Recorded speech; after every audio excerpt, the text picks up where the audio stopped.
మనం టీజీఎస్పీడీసీఎల్ యాప్లో current bill ఎలా పే చేయాలో తెలుసుకుందాం. ముందుగా మనం కరెంట్ బిల్లు పైన యూఎస్సీ నెంబర్ ఉంటుంది, అది నోట్ చేసుకోవాలి. తర్వాత ప్లే స్టోర్లో టీజీఎస్పీడీసీఎల్ సిటిజన్ యాప్ అని ఉంటుంది, అది డౌన్లోడ్ చేసుకోవాలి. చేసుకున్నాక రిజిస్టర్ అడుగుతుంది. ఇక్కడ మనం నోట్ చేసుకున్న యూఎస్సీ నెంబర్ ఎంటర్ చేయాలి. తర్వాత మన నేమ్, ఆ తర్వాత మన మొబైల్ నెంబర్ ఎంటర్ చేయాలి. ఎంటర్ చేశాక మనకి ఓటీపీ వస్తుంది. ఆ ఓటీపీతో రిజిస్టర్ అవ్వాలి. తర్వాత మనకి ఇంటర్ఫేస్ ఈ విధంగా వస్తుంది. ఇక్కడ పే బిల్ ఉంది, ఆ పే బిల్ మీద క్లిక్ చేస్తే ఇక్కడ ఇలా చూపిస్తుంది. ఆ తర్వాత మనకి ఇక్కడ ఈమెయిల్ అడుగుతుంది. ఈమెయిల్ ఎంటర్ చేస్తే ఇలా పేమెంట్ ఏ విధంగా చేయాలో చూపిస్తుంది. బిల్ డెస్క్లో ఎంటర్ చేస్తే నెక్స్ట్ ప్రొసీడ్ నొక్కాలి.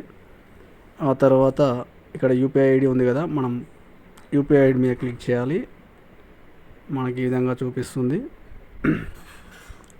నెక్స్ట్ ఇక్కడ మనకి యూపీఐ అడుగుతుంది. మనకి ఫోన్పేలో కానీ గూగుల్ పేలో కానీ యూపీఐ నెంబర్ ఉంటుంది, ఆ ఐడి ఉంటుంది. ఆ ఐడిని ఇక్కడ ఎంటర్ చేయాలి.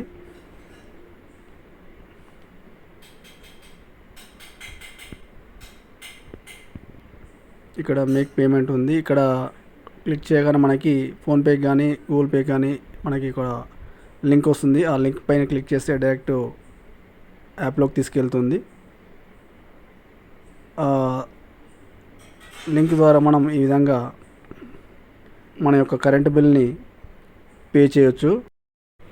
సకాలంలో మీ యొక్క విద్యుత్ బిల్లులు చెల్లించి విద్యుత్ సంస్థకు సహకరించగలరని మా యొక్క మనవి. ఎట్లు టీజీఎస్పీడీసీఎల్.